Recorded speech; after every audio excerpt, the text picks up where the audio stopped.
Press અને registration of books act કયા વર્ષે અમલમાં આવ્યો હતો? 1867માં.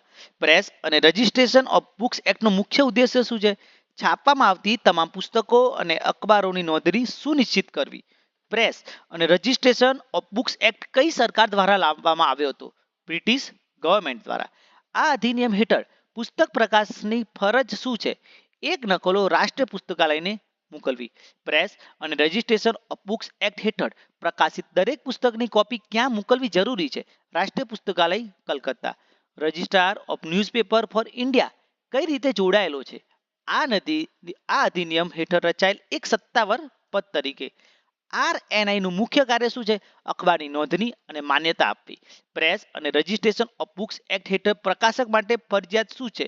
પુનઃ પ્રકાશન નોંધાવવી.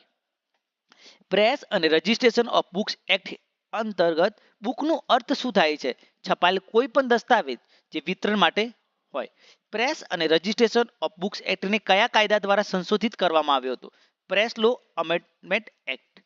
પ્રેસ અને રજિસ્ટ્રેશન ઓફ બુક્સ એક્ટ અનુસાર પ્રકાશક ક્યારે નોટિસ આપવી પડે? પ્રકાશન પહેલા.